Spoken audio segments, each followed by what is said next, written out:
नमस्कार.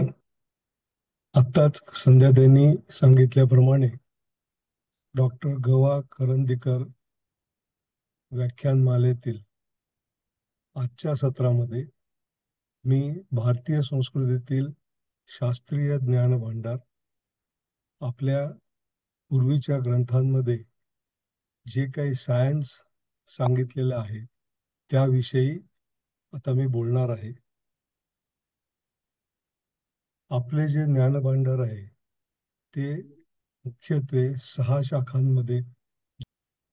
तर आपलं जे ज्ञानभांडार आहे ते इतकं व्यापक आहे आणि इतकं मोठं आहे की ते कितीही अभ्यास केला तरी अपुरंच पडतं आणि प्रत्येक वेळेला काहीतरी वेगळंच आपल्याला समजून येतं. आत्तापर्यंत भारतीय अ, भारतीय ज्ञानामध्ये मुख्यत्वे तत्वज्ञान किंवा स्वतःचा शोध ह्याविषयी भरपूर लिहिलं गेलेलं आहे, जे वेदांमध्ये आणि नंतर उपनिषदांमध्येही आपण आजपर्यंत वेगवेगळ्या व्याख्यानांमध्ये ऐकत आलो आहोत. तर अशा ज्या मुख्य शाखा आहेत, ज्याच्यामध्ये ज्ञानभांडार साठलेलं आहे, त्याचं थोडक्यात वर्णन असे करता येईल, की श्रुती, स्मृती, पुराण, इतिहास, आगम आणि सिद्धांत या 6 शाखांमध्ये भारतीय ग्रंथांमधून पदार्थविज्ञान, गणित, खगोलशास्त्र, तंत्रज्ञान, कलाक्षेत्र, वनस्पतीशास्त्र, आरोग्यज्ञान, रसायनज्ञान, मानसशास्त्र इत्यादी खूप सविस्तर. पहिला भाग म्हणजे श्रुती. या श्रुतींमध्ये मुख्यत्वे 4 वेद येतात, जे ऋग्वेद, यजुर्वेद, सामवेद आणि अथर्ववेद या नावाने आपल्याला माहिती आहेत. ऋग्वेदामध्ये ऋग्वेद हा संस्कृत वाङ्मयातील पहिला ग्रंथ आहे, ज्याच्यामध्ये 10 मंडल, 1028 सूक्त आणि 10,462 ऋचा आहेत. ह्या ऋचांमध्ये निसर्गातील विविध शक्तींना देवता मानून त्यांची स्तुती गायली गेलेली आहे. यातल्या प्रत्येक मंत्रास ऋचा असं म्हणतात आणि ऋग्वेदाची मांडणी महर्षी व्यास यांनी केलेली आहे. यजुर्वेद या शब्दाचा अर्थ युजस अधिक वेद असा होतो आणि हा हिंदूंच्या 4 वेदापैकी दुसरा वेद आहे. यजुर्वेद संहितेत वैदिक काळातील यज्ञात आहुती देण्यासाठी वापरण्यात येणाऱ्या मंत्रांचा समावेश आहे. या यज्ञसंस्थेचा तपशीलवार विचार या संहितेने मांडला आहे आणि धनुर्वेद हा यजुर्वेदाचा उपवेद म्हणून मानला जातो. ह्याच्यामध्ये विविध श्लोकांमधून सृष्टी आणि विश्वविषयक यज्ञ आणि पूजा अर्चा ह्याची माहिती दिली आहे. ह्यामध्ये यज्ञ कसा करावा, यज्ञाची मांडणी कशी असावी, हे सगळं सांगताना ह्याच्यामध्ये काही गणितही आलेलं आहे, की यज्ञाची वेदी कशी असावी, त्याचा भूमिती आकार कसा असावा, त्याच्या आजूबाजूला काय असावं. म्हणजे ह्याच्यामध्ये सुद्धा वेगवेगळ्या प्रकारे सायन्स, गणित हे भरलेलं आहे. सामवेद हा 3ऱ्या क्रमांकाचा वेद आहे आणि साम म्हणजे गायन आणि वेद म्हणजे ज्ञान.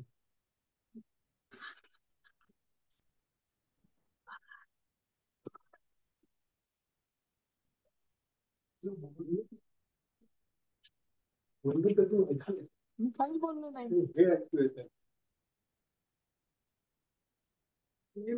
हे इथे म्यूट करा.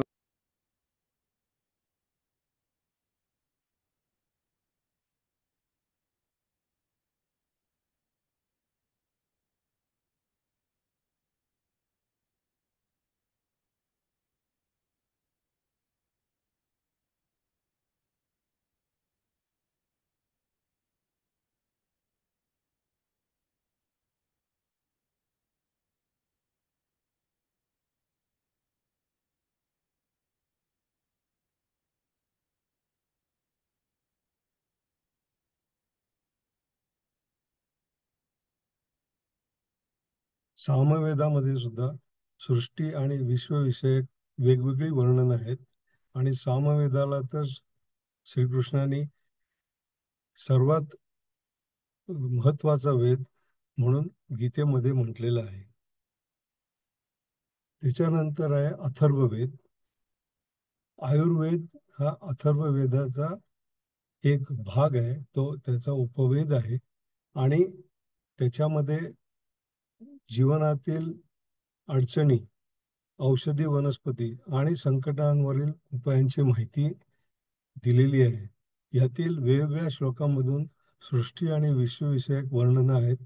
तसेच राजधर्म, समाजव्यवस्था, अध्यात्म, तत्वज्ञान अशा विविध विषयांना अथर्ववेदाने स्पर्श केलेला आहे. दुसरा भाग म्हणजे आपण आता वेदांचं थोडंसं स्वरूप बघूया, की वेदांमध्ये कसं कसं लिहिलेलं आहे आणि त्यातून आपल्याला काय समजू शकतो, त्यातलं सायन्स कसं कुठे लिहिलेलं आहे तेही आपण थोडंसं बघूया. तर वेदांचा अंतरंग ह्याच्यामध्ये वेदांच्या अंतरंगामध्ये आरण्यक, ब्राह्मण, उपनिषद आणि संहिता असे 4 मुख्य भाग येतात. आणि ह्यामध्ये ईश्वरी साक्षात्कार घडवून आणणारे तत्वज्ञान आहे. जीवनाबद्दल विचार करण्याची व त्याला सामोरे जाण्याची निश्चित पद्धत आहे. उपनिषदांमध्ये विश्व आणि सृष्टीचे घटक ह्याच्याबद्दल खूप माहिती लिहिलेली आहे. आणि संहिता याच्यामध्ये मानवी जीवनाची मूलतत्वे हे थोडक्यात संक्षिप्त हे अंतरंगाचं वर्णन आहे. आणि वेदांचं बाह्यरंग हे निरुक्ती, ज्योतिष, कल्प, छंद, व्याकरण आणि शिक्षा ह्या 6 अंगांमध्ये, या 6 भागांमध्ये वेदांचं बाह्यरंग सांगितलेलं आहे. निरुक्ती म्हणजे व्युत्पत्तीशास्त्र, ज्योतिषाबरोबर खगोलशास्त्राचा उल्लेख आहे. कल्पामध्ये विधी आहेत, विधींमध्ये भरपूर सायन्स लिहिलेलं आहे. छंद ह्याच्यामध्ये तालशास्त्र आहे, व्याकरण आहे आणि शिक्षामध्ये उच्चारशास्त्र आहे. त्या उच्चारशास्त्रामध्ये उच्चार कसा होतो आणि ह्या विषयीचं सुद्धा भरपूर आज सायन्सला माहिती झालेल्या गोष्टी त्याच्यामध्ये लिहिलेल्या आहेत. दुसरा पार्ट म्हणजे स्मृती. आपण श्रुती बघितल्या, ज्या वेदात त्याच्यामध्ये वेद लिहिलेले आहेत. आणि स्मृतींमध्ये ज्या ऋषीमुनींनी वेदांचा अभ्यास केला आणि त्यांना ऍक्च्युअली आलेले अनुभव आणि झालेले साक्षात्कार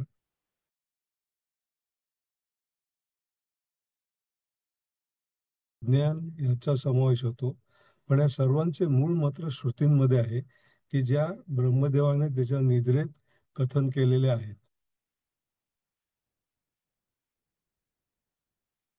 ह्या स्मृती एकंदर 18 असून त्यातून वेगवेगळ्या विषयांवर ऋषीमुनींनी भाष्य केले आहेत. या प्रत्येक ऋषीमुनींनी, या स्मृती ऋषीमुनींनी त्यांना आलेल्या अनुभव ह्यावर लिहिलेल्या आहेत. आणि त्यामुळे ही जर का तुम्ही नावं बघितली तर त्या ऋषींनी लिहिलेल्या स्मृती या ह्याच्यामध्ये उल्लेखलेल्या आहेत. अत्रि स्मृती, विष्णू स्मृती, हरित स्मृती, अंगिरस, यम, आपस्तंभ, कात्यायन,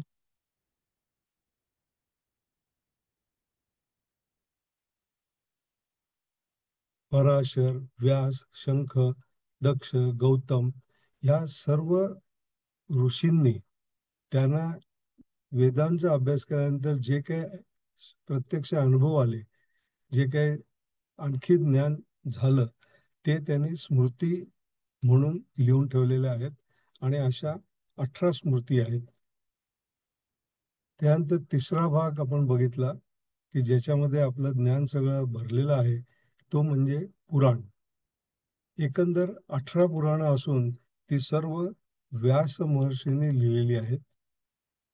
ह्याच्यामध्ये मार्कंडेय पुराण, मत्स्य पुराण, भागवत पुराण, भागवताबद्दल तर आपण खूप वेळा आतापर्यंत ऐकलेलं आहे. भविष्य पुराण, ब्रह्मांड पुराण, ब्रह्मपुराण, ब्रह्मवैवर्त पुराण, विष्णू पुराण, वराह पुराण वामन पुराण, ही जी सगळी 18 पुराणांची नावं आहेत, या पुराणांचा जो अभ्यास केला जातो, तर त्याच्यामध्येही बरेचसे सायन्स रिलेटेड संदर्भ त्यामध्ये दिलेले आहेत. मार्कंड पुराणामध्ये आपल्या रोजच्या जीवनामध्ये ज्या काही गोष्टी आपल्याला परंपरागत सांगितल्या गेलेल्या आहेत, त्या सगळ्यांचे उल्लेख या मार्कंडेय पुराणामध्ये आहेत. ब्रह्मांड पुराणामध्ये ब्रह्मांडाविषयी लिहिलेलं आहे. अग्नी पुराणामध्ये अग्नीबद्दल लिहिलेलं आहे. तर ह्या सर्व पुराणांमध्ये, स्मृतीमध्ये, जरी ते जुने ग्रंथ असले आणि आजपर्यंत जरी आपल्याला असं वाटत असलं की याच्यात फक्त तत्वज्ञान आणि जीवनाविषयक गोष्टी लिहिलेल्या आहेत, तरी त्याच्याबरोबर काही सायन्स रिलेटेड गोष्टी आहेत, त्या आपण जसं पुढे जाऊ तसा अभ्यास करताना आपल्याला कळेल. चौथा भाग आहे तो म्हणजे इतिहास. आणि इतिहासामध्ये आपल्याकडे फक्त दोन महत्वाचे ग्रंथ आहेत. ते म्हणजे एक रामायण आणि दुसरा म्हणजे महाभारत. आता रामायण आणि महाभारत हे आपण खूप वेळा ऐकलंय आणि ह्याच्यामध्ये सायन्स कुठे असा प्रश्न तुमच्या मनामध्ये नक्कीच येईल. परंतु वाल्मिकी रामायणाचा जर का अभ्यास केला तर त्याच्यामध्ये एक उदाहरण म्हणून सांगतो की राम जेव्हा वनवासाला निघतात त्यावेळेला शरयू नदी जेव्हा त्यांना ओलांडून जायची असते, त्यावेळेला तो जो नावाडी जी नाव घेऊन येतो त्याच्याबद्दलही काही विशिष्ट शब्दांमध्ये त्याचा उल्लेख केलेला आहे.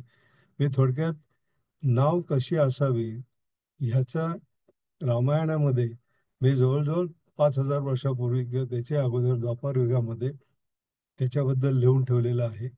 तसेच महाभारतामध्ये तर असे असंख्य संदर्भ आहेत की जे ज्याचा आपण सायंटिफिक दृष्ट्या अभ्यास केला तर आपल्याला लक्षात येईल की आत्ताचं जे सायन्स आहे ते त्यावेळेलाच आपल्या पूर्वजांना माहिती होतं.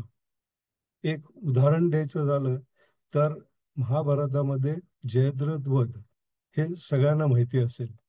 आणि जयद्रथ वध कसा झाला तर काही क्षणापुरता सूर्य झाकला गेला आणि सूर्यास्त झाला म्हणून जयद्रथ बाहेर निघाला आणि तो बाहेर निघता क्षणी सूर्य परत प्रकट झाला आणि अर्जुनाने त्याला मारलं.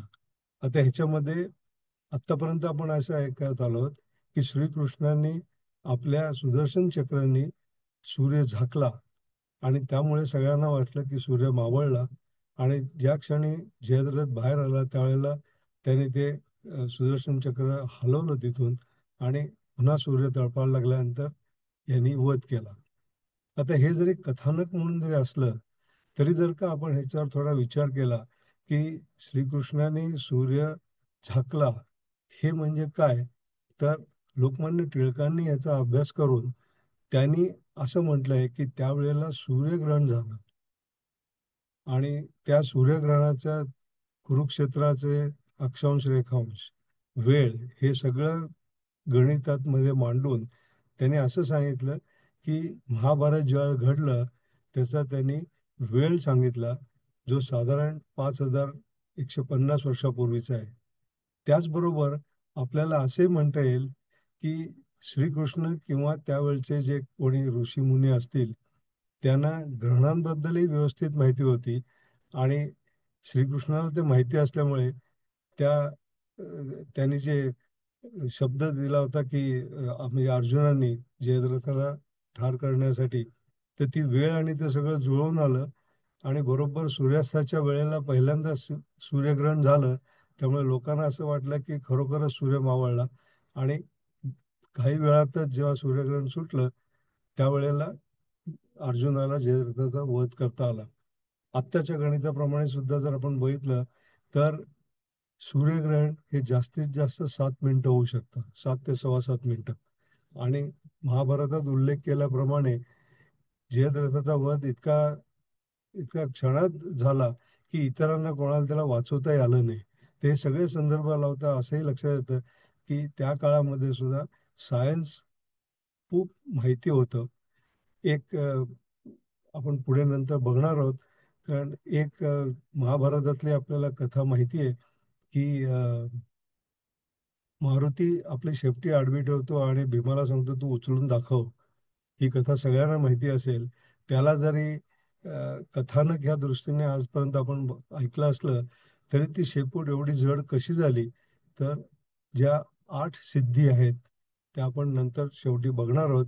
त्या सिद्धींद्वारे हे करता येतं आणि कसं वजन वाढवता येतं, हा जो सायंटिफिक भाग आहे, तोही आपल्याला पुढे त्या सिद्धींचा जर का कोणी अभ्यास केला, तर त्याला ते कळू शकेल. तसंच लाक्षागृहामधून जेव्हा पांडव निघाले, तेव्हा खाली भुयार केलं होतं आणि भुयारातून खूप लांब ते बाहेर पडले. तर हे भुयार करणं वगैरे ह्या गोष्टी आज जे आपल्याला माहिती आहे, की ते कसं उत्खनन करतात आणि टनेलिंग कसं करतात, हे ज्ञान त्यावेळेला नक्कीच असलं पाहिजे. तर हे इतिहासामध्ये सुद्धा सायन्स हे त्यातून आपल्याला थोडंसं समजू शकतं किंवा आपल्याला एक डायरेक्शन मिळू शकते, की अशा दृष्टीने सुद्धा आपल्याला सायन्सचा अभ्यास करता येतो. त्याच्यानंतर 5वा भाग आहे आगम. आगमांमध्ये मुख्यत्वे 4 विषय आहेत. ज्ञान, योग, क्रिया आणि चर्या. या चर्या विभागात पूजाविधीचे नियम दिलेत. यावरून मूर्तिपूजा व मंदिराची उभारणी ज्या भारतीय संस्कृतीच्या अवस्थेत सुरू झाली, त्या काळात आगमनांची रचना झाली असावी असा अंदाज आहे. वैष्णव, शैव आणि शाक्त असे आगमनांचे 3 भाग करण्यात येतात. तसेच वैदिक व अवैदिक अशी आगमांची विभागणी करण्यात येते आणि जैन, बौद्धादी आगम अवैदिक, तर वेद, तंत्रे व इतिहास पुराणे हे वैदिक आगम मानले जातात.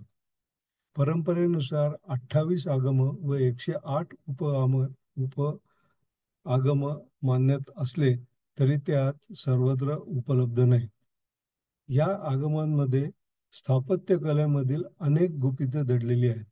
यात मंदिर, मूर्ती यांच्या रचनाकृती, निर्माण इत्यादी विषयक सूत्रे आणि गणिताची सखोल माहिती आहे. आज भारतभर तुम्ही फिरलात तर अशा टाईपची मंदिरं, जी त्यांची भव्यता बघितल्यानंतर लक्षात येतं, की आज सुद्धा असं मंदिर उभं करणं हे किती कठीण आहे. ज्यावेळेला आपल्याकडे मोठ्याल्या क्रेन्स किंवा ही टेक्नॉलॉजी अवेलेबल आहे. पण पूर्वीच्या काळामध्ये ही मंदिरं 2000, 3000, 5000 वर्षापूर्वीची आहेत. त्यावेळेला काही नसताना हे कसं काय उभं केलं गेलं? तर ह्याच्यामागे जे सायन्स आणि गणित होतं, ते आपल्याकडे पुराणांमध्ये आणि आपल्या ग्रंथांमधून लिहिलेलं आहे. त्याचा अभ्यास करणं आणि समजून घेणं हे महत्त्वाचं आहे. त्याच्यानंतर 6वा भाग जो आहे, तो आहे सिद्धांत. हे सिद्धांत या संस्कृत श्लोकामध्ये दिलेले आहेत आणि याच्यावरनं जर का तुम्ही बघितले तर हेही सर्व ऋषीमुनी होते. त्यांनी वेगवेगळे सिद्धांत मांडले. या सिद्धांताच्या आधारावर त्यांनी सृष्टीविषयक काही गोष्टी एक्सप्लेन केल्या आणि प्रत्येकाने या सिद्धांतामध्ये वेगवेगळ्या गोष्टी लिहिलेल्या आहेत. सूर्य सिद्धांतामध्ये खगोलशास्त्रातल्या बऱ्याचशा गोष्टी लिहिलेल्या आहेत. भृगु संहितेमध्येही अशाच काही गोष्टी त्यात दिलेल्या आहेत. तर असे एकंदर 18 सिद्धांत आहेत आणि त्यांची नावं ही त्या ऋषींच्या नावाने आपण ते सिद्धांत आज जाणतो. ज्याच्यामध्ये अत्री सिद्धांत, पराशर सिद्धांत ह्यांच्यामध्ये आयुर्वेद ह्या विषय भरपूर लिहिलेला आहे. सूर्य सिद्धांतामध्ये खगोलशास्त्रावर लिहिलेला आहे. काश्यप सिद्धांत, नारद सिद्धांत, नारद मुनी केव्हाही कुठेही जाऊ शकत होते, याविषयी त्यांनी थोडंसं त्यामध्ये लिहिलेलं आहे. तर असे हे एकंदर 18 सिद्धांत आपल्या पुराणांमध्ये, आपल्या जुन्या सांस्कृतिक ग्रंथांमध्ये ह्या सगळ्यांचा उल्लेख आहे.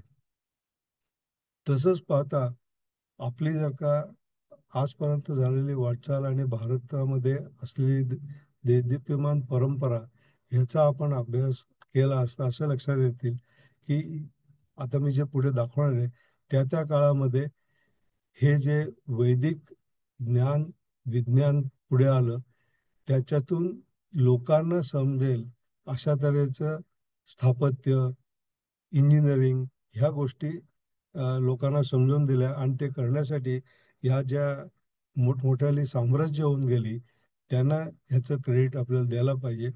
ह्या साम्राज्यांबद्दल दातार सरांनी ऑलरेडी सांगायला सुरुवात केलेली आहे की कोणाचं किती वर्ष होतं, काय होतं आणि ते कसं झालं. तर याच्यामध्ये पल्लव साम्राज्य इसवी सन पूर्व 897 आणि हे 622 वर्ष पल्लव साम्राज्य दक्षिण भारतामध्ये होतं. मौर्य साम्राज्य इसवी सन पूर्व 300 वर्ष आणि टोटल 507 वर्ष मौर्य साम्राज्य होतं. सातवाहन साम्राज्य आपल्या डेक्कन प्रदेशामध्ये म्हणजे आपल्या आजूबाजूला हे साम्राज्य होतं. ते 450 वर्ष टिकलं. गुप्त साम्राज्य हे 310 वर्ष टिकलं. चालुक्य साम्राज्य हे दक्षिण आणि डेक्कन प्रदेशामध्ये होतं आणि जवळजवळ 600 वर्ष टिकलं. ह्या साम्राज्यामध्ये भारतात सोन्याचा धूर निघत होता असं आपण आपले असं आपण शिकलो आहे आपल्या शाळेमध्ये इतिहासामध्ये.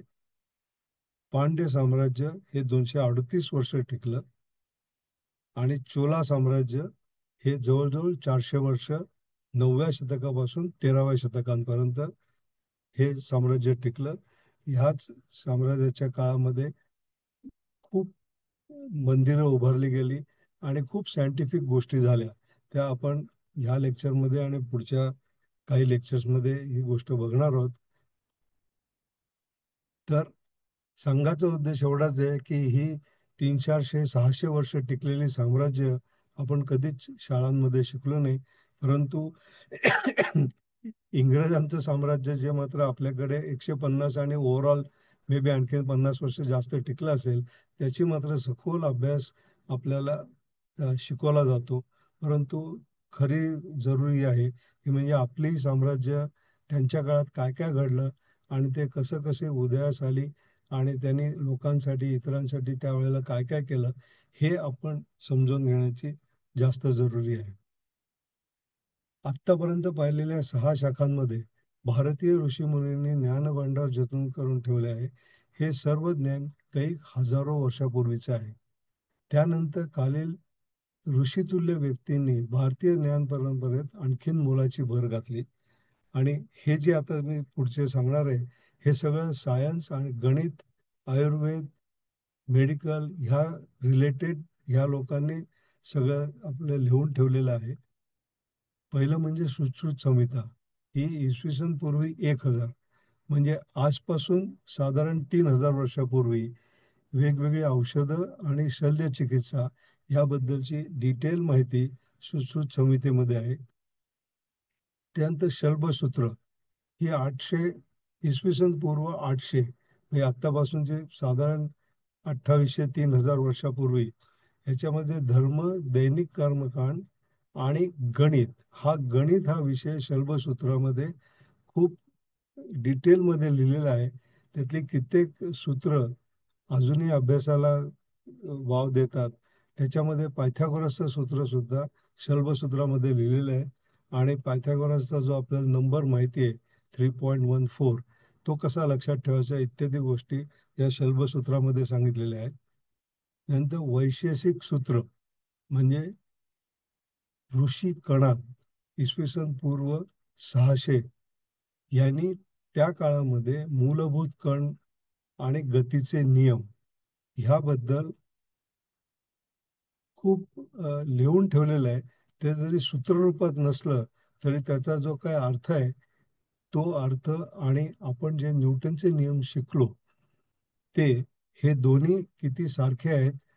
आणि मध्यंतरी तर असं वाचण्यात आलं होतं की मँचेस्टर युनिव्हर्सिटीने कबूल केलं की न्यूटनचे जे नियम आहेत ते ह्या वैशेषिक सूत्रावरूनच आलेले आहेत आणि ते न्यूटननी फक्त त्याची सूत्र मांडली. पण त्याचा जो काही कन्सेप्ट आहे त्यातलं जे काही मेन भाग आहे तो सगळा ह्या वैशेषिक सूत्रामधून ऋषी कणादांनी जे लिहिले आहे त्याच्यावरनं न्यूटननी गतीचे नियम आपल्याला घालून दिले. हे आपण पुढे जेव्हा पदार्थ विज्ञान किंवा खगोलशास्त्र शिकू त्यावेळेला ह्याचा मी तुम्हाला जास्त डिटेलमध्ये सांगेन. चाणक्य नीती. चाणक्य नीती तर आजकाल सगळ्यांनाच माहिती आहे. अर्थकारण, राजकारण आणि समाजकारण हे चाणक्य नीती इसवी सन पूर्व 375 ह्या काळामध्ये लिहिली गेली आणि ती अजूनही लागू पडते. नंतर चरक संहिता.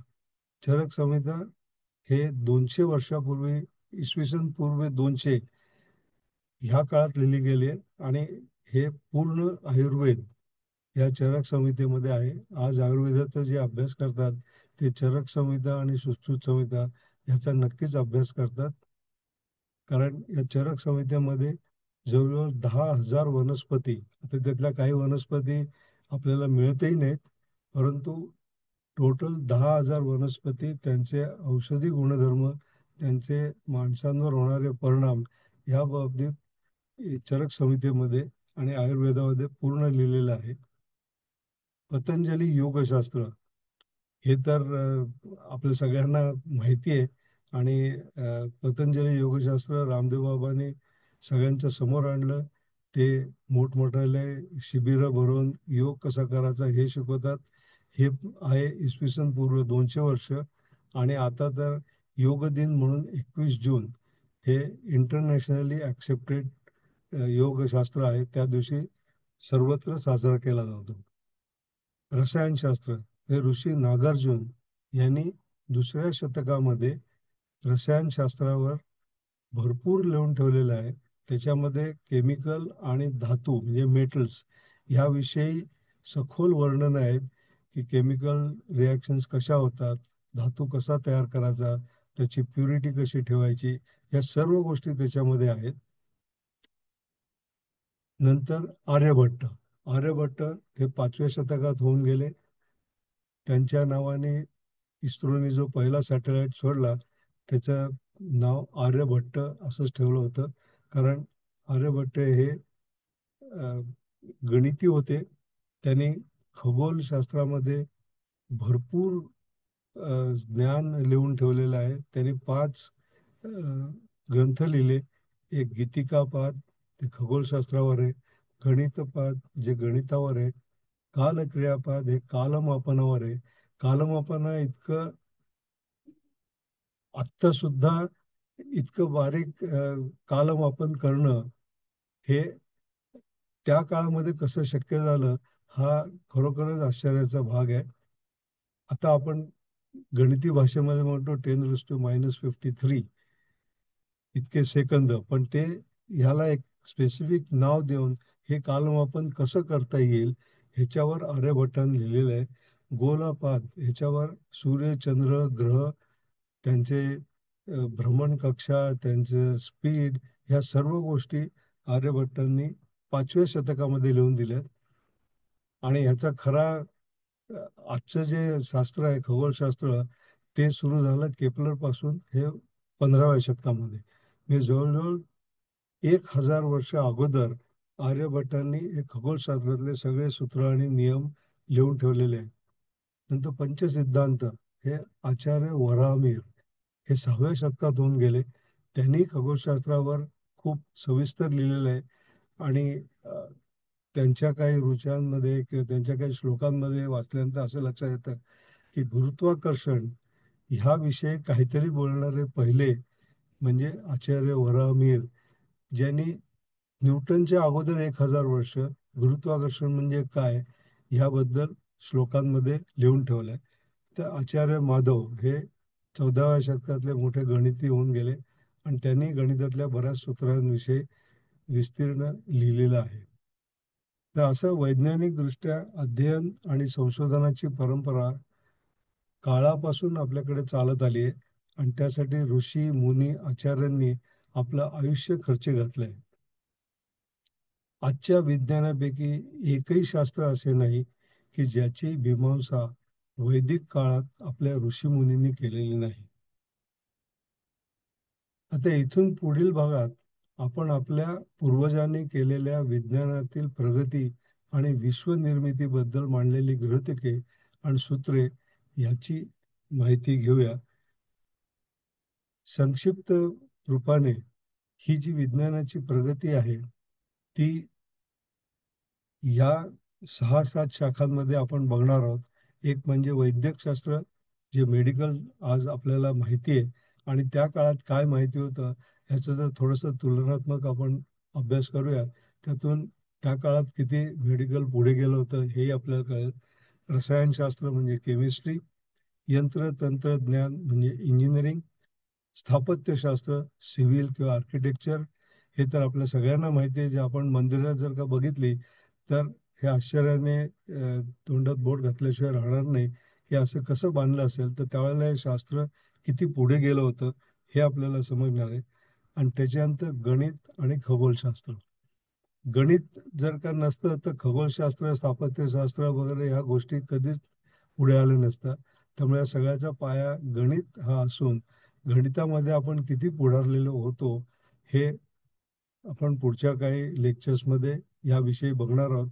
आणि हे सगळं सांगताना माझा मेन फोकस जो असणार आहे ते म्हणजे कोणीतरी सांगितलं आणि कुठेतरी आहे म्हणून आपण ते मान्य करूया असं नसून त्या त्या संदर्भात, त्या त्या ग्रंथांमधले संदर्भ आणि ओरिजिनल संस्कृत श्लोक आणि त्याचं मराठी भाषांतर आणि मग ते आजच्या सायन्स रिलेटेड ह्या स्वरूपामध्ये मी हे सगळं सांगणार आहे, की ज्या वगैरे जी लोक जी हेटाळणी करतात, हे काय तुमच्या पुराणामध्ये होतं पण त्याला काही अर्थ नाही, आताच सगळं सायन्सने शोधून काढलंय.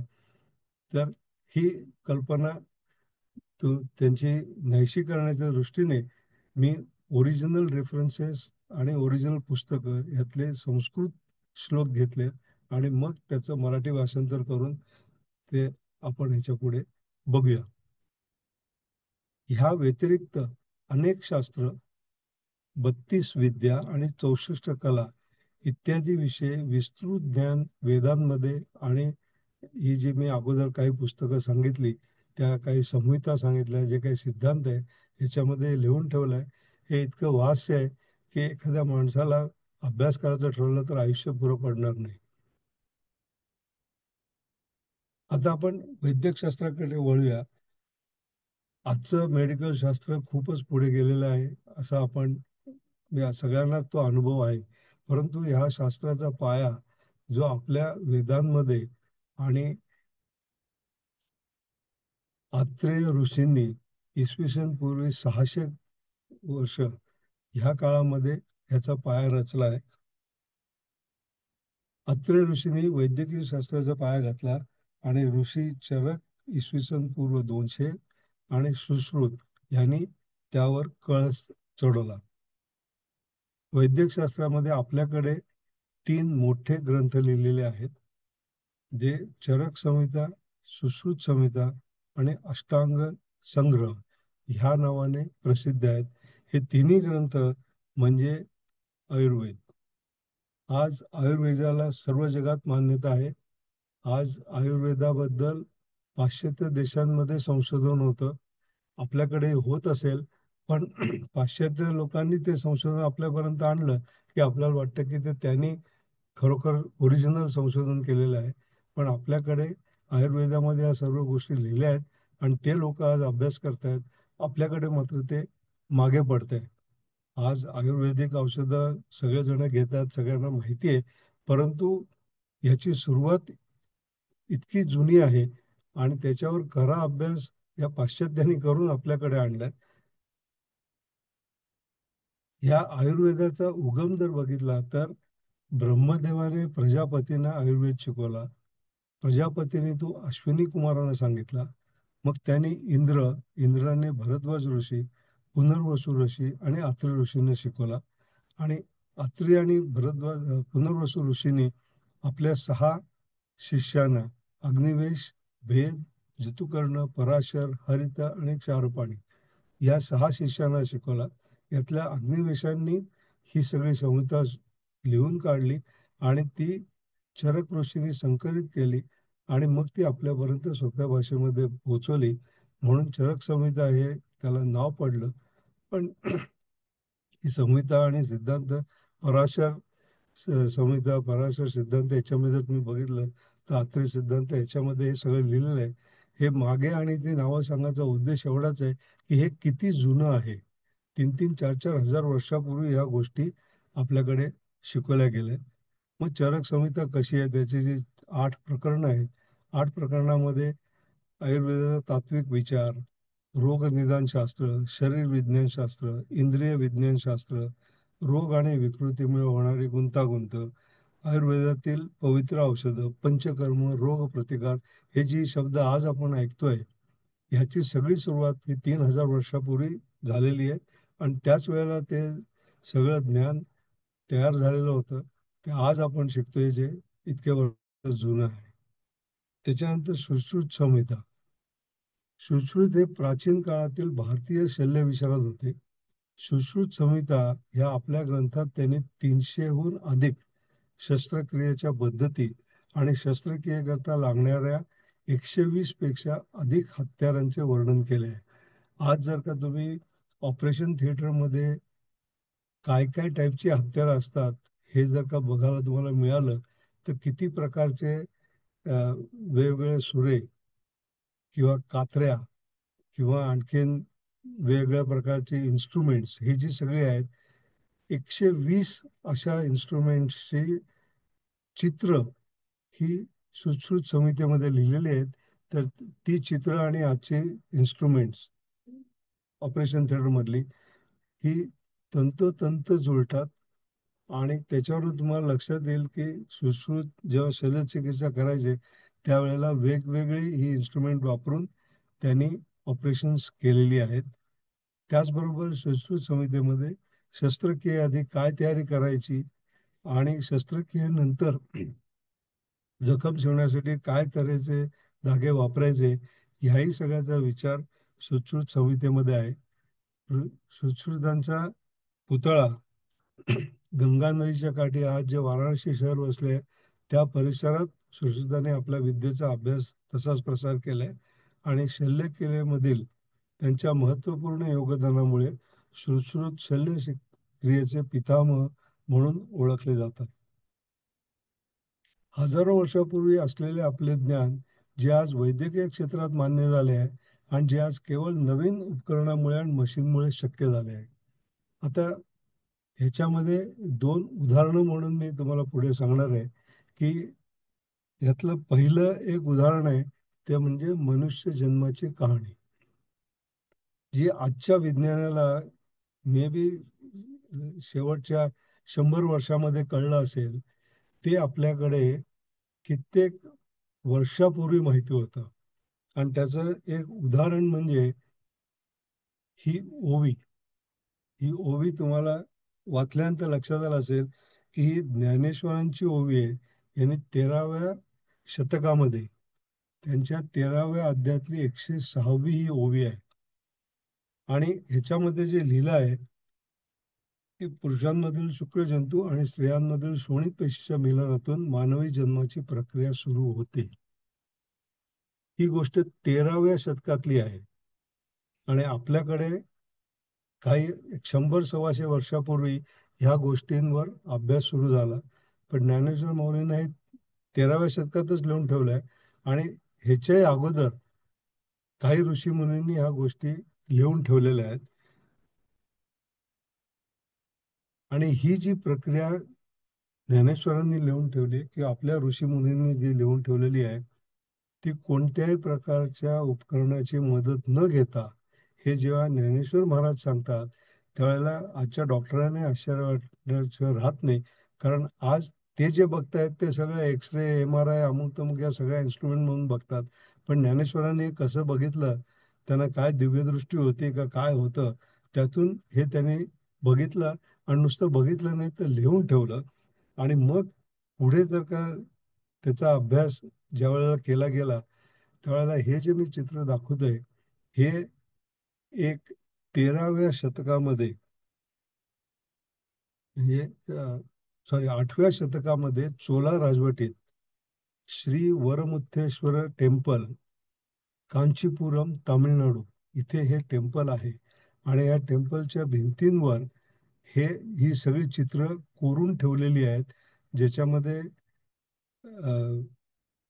गर्भ कसा तयार होतो, मनुष्य कसा तयार होतो याबद्दल मूर्ती आणि ह्या सगळ्या गोष्टी कोरून ठेवलेल्या आहेत.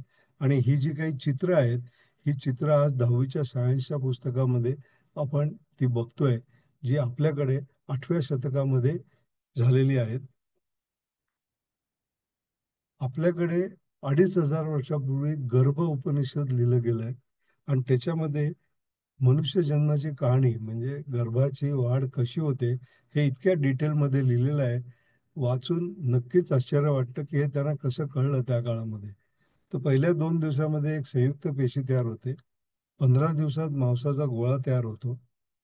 2 महिन्यामध्ये डोकं दिसायला लागतं. 3 महिन्यात हात पाय, 4 महिन्यानंतर पोट आणि खालील भाग, 5व्या महिन्यात पाठीचा कणा, 6व्या महिन्यात नाक कान, 7व्या महिन्यात त्या गर्भाला जाणीव निर्माण होते, 8व्या महिन्यात सर्व अवयव तयार होतात आणि 9व्या महिन्यामध्ये पूर्ण बाळ तयार होतं. ही जी क्रमवारी लिहून ठेवली आहे आणि नुसतीच लिहून ठेवली नाहीये, तर हे जे टेम्पल आहे, सुंदर कामाक्षी टेम्पल तामिळनाडू, ह्याच्यामध्ये हे कोरून ठेवलंय. तुम्ही जर का या चित्रामध्ये बघितलं तर ही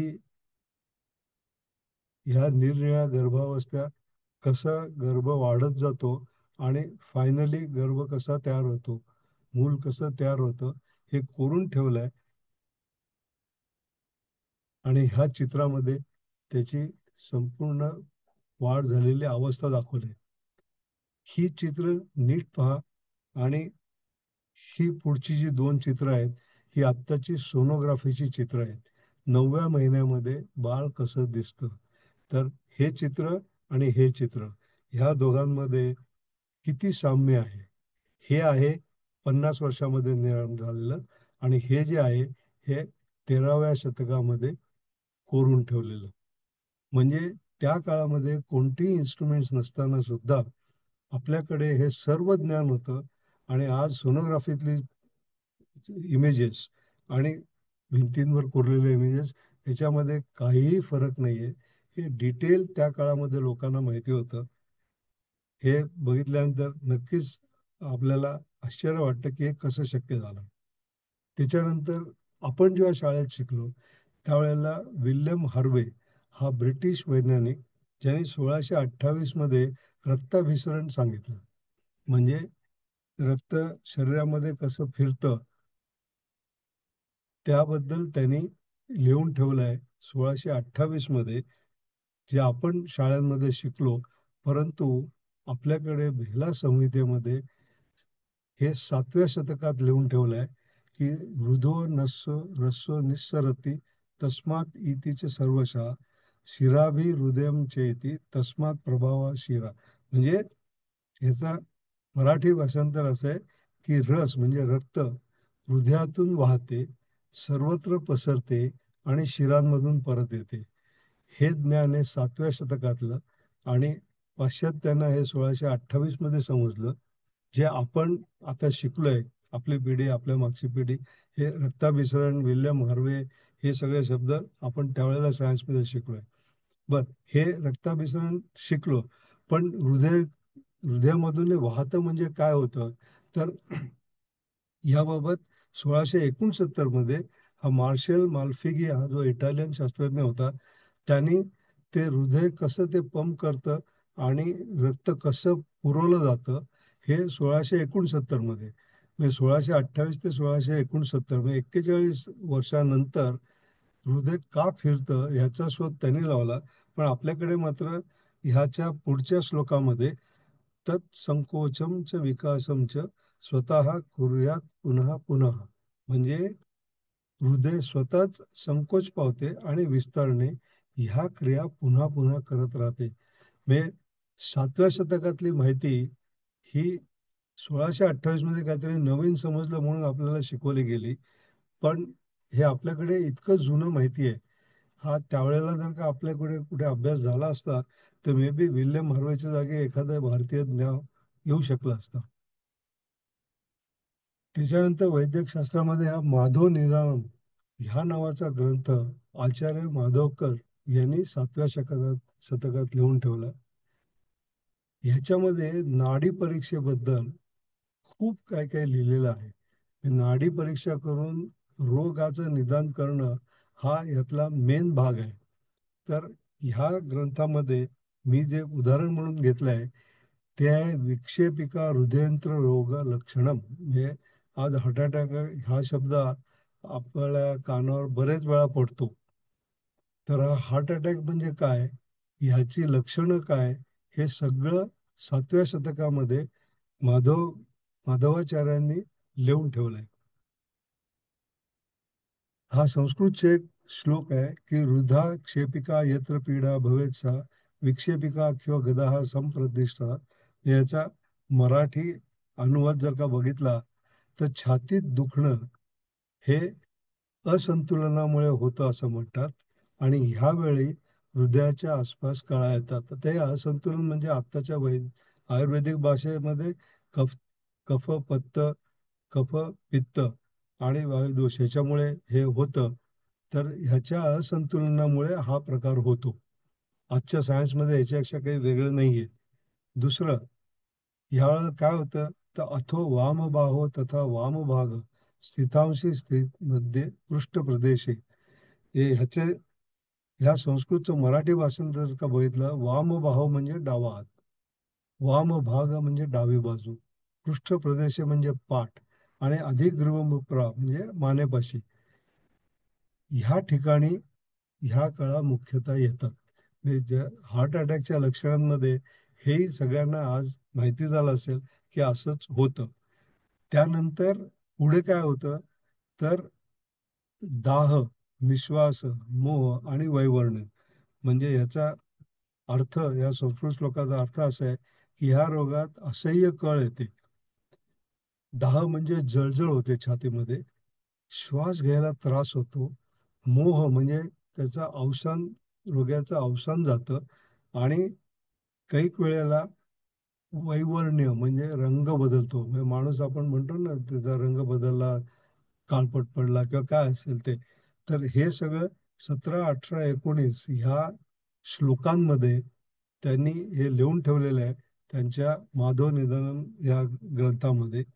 आणि मग पुढेही लिहिलंय की हार्ट अटॅक नंतर काय होऊ शकतं तर रुची म्हणजे अन्नावरची वासना कमी होते आणि क्रमाक्रमाने इंद्रियाणाम क्रमेण प्रणशो अपि. इंद्रिय क्रमाक्रमाने कमकुवत जातात आणि शेवटी मृत्यू होतो. तर हे 7व्या शतकात लिहून ठेवलेली गोष्ट आज वैद्यकशास्त्रामध्ये तंतोतंत मान्य झालेली आहे. ह्याच्यावरनं लक्षात येईल की आपलं वैद्यकीय ज्ञान किती पुढे गेलं होतं. जे हार्ट अटॅक हा जो काही शब्द आज सगळ्यांच्या कानावर पडतो ठिकठिकाणाहून, ते इतकी 1300-1400 वर्षापूर्वीच ही गोष्ट लिहून ठेवलेली आहे. त्याच वेळेला जर का त्या दृष्टीने अभ्यास झाले असते तर मे बी आज काहीतरी वेगळे त्याचं वेगळं रूप आपल्याला दिसलं असतं. पुढचा भाग म्हणजे उपवास. या उपवास हा शब्द मुद्दामून निवडलाय कारण आपल्याकडे कित्येक प्रकारचे उपवास सांगितलेले आहेत. एकादशी असेल, महाशिवरात्र असेल, आषाढी असेल किंवा नॉर्मल सोमवारचा उपवास, शनिवारचा उपवास, हे सगळे उपवास आपल्याकडे परंपरेने चालत आलेले आहेत. आपल्याकडे ते केलेही जातात. पण हे उपवास हे आपल्याकडे करताना जास्त करून जिभेचे चोचले पुरवले जातात. वेगवेगळे पदार्थ करून खायचे आणि हे उपासाला चालतं आणि ते उपासाला चालत नाही असं म्हणून वेगवेगळे पदार्थ करून खायचे. पण ह्या उपवासाला सायन्समध्ये ऑटोफॅगी अशा नावाचा, अशा शब्दाने त्याचं वर्णन केलं जातं. आणि ऑटोफॅगी हे is a fasting process which involves depriving the body of food. हे उपवासामध्ये शरीराला फूड मिळणार नाही, ज्याच्यामुळे काही गोष्टी ट्रिगर होतात. जे आपले जे सेल्स असतात त्याचे रिसायकलिंग होतं आणि डॅमेज सेल्स ब्रेक होतात आणि त्याचे वेगवेगळे पार्ट होऊन त्या शरीराबाहेर टाकले जातात. हे उपवासाचं मेन फंक्शन आहे, ज्याच्यामुळे शरीराला तरतरी येते. हेच त्या जॅपनीज वैज्ञानिकाने, ज्याचं नाव ओशुमी योशिनोरी, ह्या शास्त्रज्ञांनी हे शोधून काढलं आणि त्यांनी डिटेल लिहिलंय की काय काय होतं ह्या काळामध्ये, उपवास झाल्यानंतर काय होतं. तर fasting activates autophagy which helps slow down the ageing process आणि has a positive impact on cell renewal. म्हणजे ह्याच्यामधून कॅन्सर सारख्या रोगांवर सुद्धा उपाय काढू शकता येतात. ज्या कॅन्सरच्या डिफेक्टिव्ह सेल्स आहेत त्या ब्रेक होऊन त्या काढून टाकता येतात. आणि ह्या सगळ्या त्याच्या संशोधनाबद्दल त्याला 2016 मध्ये नोबेल पारितोषिक देण्यात आलं. पण आपल्याकडे मात्र निर्जळी उपवासाचे फायदे जे सांगितले ते जर का नीट आपण वाचले तर ते ह्याच्यापेक्षा काही वेगळे नाही आहेत. त्यांनी ते प्रूव्ह करून दाखवलं काय होत असेल ते. आपण फक्त आपल्याला माहिती आहे आणि ते ऍक्सेप्ट करणं एवढंच आपल्याला करायचं होतं. आणि ह्यांनी संशोधन करून ते शोधून काढलं. तर असा उपवास हा जो काही भाग आहे त्याच्यामुळे शरीरामध्ये बऱ्याच चांगल्या गोष्टी घडतात. आणि तो आयुर्वेदामध्ये निर्जळी उपवास करायचा इथपर्यंत सांगितलंय.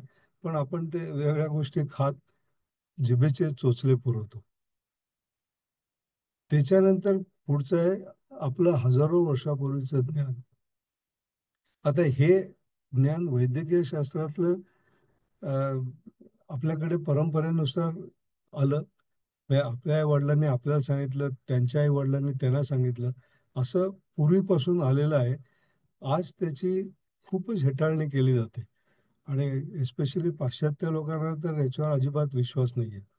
परंतु हे आपण आता ह्याच्या पुढे जेव्हा बघणार आहोत त्यावेळेला त्यातले एक एक वाक्य जर का बघितले आणि ते संदर्भ बघितले की लवणम व्यंजनम चैव धृतम तैलम तथैव च, म्हणजे हे हाताने वाढलेले मीठ, तूप, तेल, तुरटी इत्यादी खाऊ नये. म्हणजेच हाताने ह्या गोष्टी वाढू नये. कारण ह्याच्या हातातल्या जंतूंवर त्याचे काय परिणाम होतात आणि ते आपल्याकडे येतं. हे आहे धर्मसिंधू. त्याच्यानंतर मनुस्मृतीमध्ये असं लिहिलेलं आहे की कारण नसताना आपल्या पंचेंद्रियांना स्पर्श करू नये.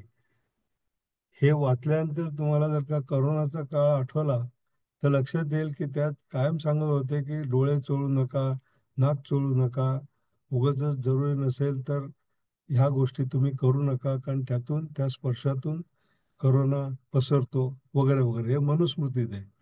त्याच्यानंतर वापरलेले कपडे पुन्हा वापरू नये आणि स्नानानंतर अंग कोरडे करावे. हे मार्कंडेय पुराणामध्ये लिहिलेलं आहे.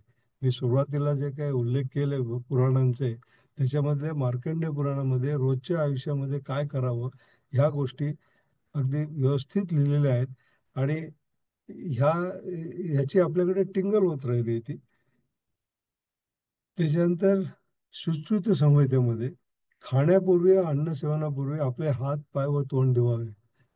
हे वाक्य वाचल्यानंतर करोनाची आठवण प्रत्येकाला झाली असेल की बाहेरून आल्यानंतर हे करावं काही खायच्या प्यायच्या अगोदर. किंवा त्या काळात नुसतं घरात आलं तर पहिल्यांदा बाथरूम मध्ये जाऊन हात पाय स्वच्छ धुवा हे सांगितलंय. म्हणजे आपल्याकडे सुश्रुत संहिता म्हणजे परत इसवी सनापूर्वी 300 वर्षापूर्वीपासून ही गोष्ट सांगितलेली आहे. नंतर स्नान न करता केलेली सर्व कर्मे निष्फळ होतात. आता या कर्मांमध्ये इव्हन तुम्ही ऑफिसला गेल्यानंतर स्नान करून जाणं हे त्यात अध्यारोत आहे. पण पाश्चात्य लोक माझ्या माहितीप्रमाणे सगळं काम बिम झाल्यानंतर संध्याकाळी आल्यानंतर स्नान करतात. हे सगळा उलटा प्रकार तिकडे चालतो. पण आपल्याकडे ह्या गोष्टी ह्या वेगवेगळ्या स्मृतींमध्ये लिहून ठेवलेल्या आहेत. तर दुसऱ्याचे स्नान केलेली वस्त्र वापरू नये. पूजा अर्चा करताना बाहेर जाताना वेगवेगळी वस्त्र वापरावीत. दुसऱ्याने वापरलेली वस्त्र आपण वापरू नयेत हे महाभारतामध्ये सुद्धा लिहून ठेवलेलं आहे. हे पुन्हा याचा काळ जर का बघितला तर 3-4 हजार वर्षापूर्वीचा. नंतर एकदा वापरलेली वस्त्र दुसऱ्या धुतल्याशिवाय पुन्हा वापरू नये विष्णू स्मृतीमध्ये लिहिलेलं आहे. नंतर गोभी सग्रह सूत्र न आद्रम परिधाती, म्हणजे आद्रम म्हणजे ओलं, ओले कपडे वापरू नयेत. त्याच्यानंतर स्मशानातून आल्यानंतर प्रत्येक वेळी केस कापावे. ह्या सर्व गोष्टी ह्या हजारो वर्षापूर्वी आपल्याकडे कर्मकांड म्हणून त्याच्याबद्दल नाक मुरडली गेली. हे असं काही असतं का? हे कोणीतरी सांगितलं आणि तुम्ही पाळता. पण जेव्हा करोनाचा झटका मिळाला एकदा सगळ्यांना त्यावेळेला ह्या गोष्टी इतक्या आपल्या मनावर बिंबवल्या गेल्या, मोठमोठे फलक करून बाहेर लावले गेले. हे ज्ञान आपल्याकडे 3,000 वर्षापूर्वी 4,000 वर्षापूर्वी होतं.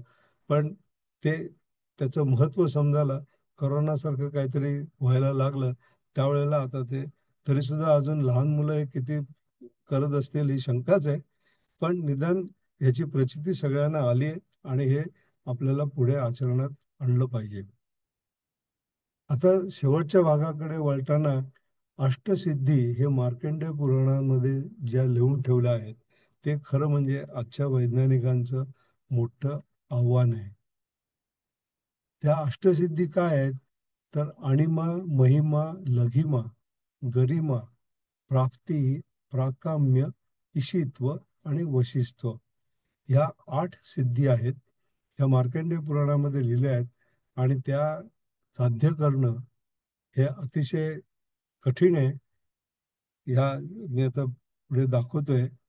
ह्या 8 सिद्धी आहेत आणि ह्या सिद्धी ह्या हनुमानाला प्राप्त झालेल्या होत्या आणि त्यामुळे ह्या सिद्धींचा वापर करून त्यांनी महिमा सिद्धीचा वापर करून विशालकाय शरीर धारण करून एका उडीत तो भारतामधून श्रीलंकेत गेला. किंवा सामर्थ्य इतकं होतं की ते द्रोणागिरी पर्वत त्यांनी उचलून आणला. जे मगाशी म्हणतो महाभारतामध्ये जर शेपूट सुद्धा भीमाला उचलता आलं नाही, तर ही जी आपल्या शरीराला वजनदार बनवायची क्षमता आहे, गरिमा, तर अणिमा, महिमा, गरिमा, लघिमा, प्राकाम्य हे नारदांना माहिती होतं. त्यामुळे ते कुठेही एकदम प्रकट व्हायचे किंवा कुठूनही कुठे त्यांना जाता येत होतं. तर ह्या सगळ्या ज्या सिद्धी आहेत, ह्यातलं ही 5वी जी आहे ती मी एका वेगळ्या रंगामध्ये लिहिली आहे. ह्याच्याबद्दल मला एवढंच सांगायचं आहे की काही वर्षापूर्वी गुगलनी टेलिपोर्टेशन ह्याद्वारे एक त्यांची एक मॅनेजर ही अमेरिकेत बसून जपानमध्ये लेक्चर देत होती आणि टेलिपोर्टेशन हे तत्व हे ज्ञान वापरून हे टेक्निक वापरून जपानमधल्या एका सभागृहामध्ये भाषण देताना ती बाई अमेरिकेतली बाई जपानमध्ये अवतीर्ण झाली आणि ते प्रेक्षक बघतायत की विंगेमधून ती चालत आली, समोर उभी राहिली, हातात माईक घेऊन ती बोलत होती आणि जॅपनीज भाषेमध्ये ती सगळ्यांना संबोधित करत होती. प्रत्यक्षात ती बाई होती अमेरिकेमध्ये. तर अमेरिकेहून इकडे म्हणजे त्याला होलोग्राम किंवा टेलिपोर्टेशन ही जी नवीन टेक्निकल आहे, माणूस जसा तसा तुम्हाला दिसतो आणि सगळ्यात शेवटी कडी म्हणजे हे सगळं झाल्यानंतर तोपर्यंत लोकांना कळलं नाही की ही प्रतिमा आहे, ही खरं नाहीये. एक दुसरा माणूस येतो आणि त्या बाईच्या अंगामधून हात फिरवतो. तेव्हा लोकांना कळतं, अरे हे काहीतरी हे खरं नाहीये, हे टेलिपोर्टेशन आहे आणि ही बाई ऍक्च्युली बसली आहे अमेरिकेमध्ये पण दिसते आपल्याला. तर ह्या ज्या 8 सिद्धी आहेत, हे आज आपल्या समोर मोठं आव्हान असून ह्याच्यातल्या वेगवेगळ्या गोष्टींबद्दल भरपूर संशोधन चालू आहे. याच्यामध्ये पाश्चात्य देशांमध्ये खूप संशोधन आहे. आपल्याकडे किती चालू आहे हे माहिती नाही. ह्याच्या पुढची गोष्ट म्हणजे एक 10 दिवसापूर्वीच मार्क झुकेरबर्ग ज्यांनी व्हॉट्सअप शोधून काढलं. त्यांनी असं सांगितलं की पुढच्या 10 वर्षात सगळे मोबाईल फोन बंद होतील. ते मोबाईल फोनची जरुरीच राहणार नाही. तुम्ही फक्त चष्मा घाला आणि तुम्हाला त्यातून कुठे बोलता येईल, कुठची गोष्ट बघता येईल, कोणीतरी म्हणजे जे मोबाईलचं काम आहे किंवा सीसीटीव्हीचं काम आहे, हे सगळं एका चष्म्यात होणार आहे. मग विचार करता असं दिसतं की व्यासांनी संजयाला जी दिव्य दृष्टी दिली त्याच्यापेक्षा काय वेगळी असावी, ज्याला कुरुक्षेत्रात बसून ह्याच्या लढाईचं सगळे वर्णन श्रीकृष्ण आणि अर्जुन ह्याच्यामधला संवाद हे सगळं ऐकायला येत होतं, सगळं दिसत होतं. ही दिव्य दृष्टी आणि आता जे आपण ऐकतोय किंवा जे पुढच्या 10 वर्षाची शक्यता आहे ह्याच्यामध्ये काहीही फरक राहिले नाहीये. तर ह्या ज्या सिद्धी आहेत ह्या आज विज्ञानासमोर एक मोठं आव्हान आहे. अजूनही त्याच्याबद्दल हेटाळणी स्वरूपातच बोललं जातं, हे असं काही होणार नाही. पण आता निदान 2 गोष्टी तरी लोकांना दिसायला लागल्यात. एक म्हणजे 5वं विच इज टेलिपोर्टेशन आणि दिव्य दृष्टी. ह्याबद्दल काही दिवसातच आपल्याला त्याचं प्रचिती येणार आहे. ह्या गोष्टी बघता बाकीचं जे आहे हे काही फार कपोलकल्पित किंवा इमॅजिनरी नाहीये. आज ना उद्या ते येणार आहे. फक्त ते कोणीतरी भारतीयांनी शोधून काढावं एवढीच इच्छा आहे. ह्या व्याख्यानातील माहिती मी YouTube, Wikipedia, Google, Indian Institute of Scientific Heritage Trivandrum Kerala इथून घेतली आहे. त्याबद्दल मी त्यांचा आभारी आहे. आणि आज मी आता इथे थांबतो. पुढच्या सत्रांमध्ये आपण उरलेले जे शाखा आहेत, विज्ञानाच्या शाखा आहेत, त्याबद्दल थोडी माहिती घेऊया. धन्यवाद.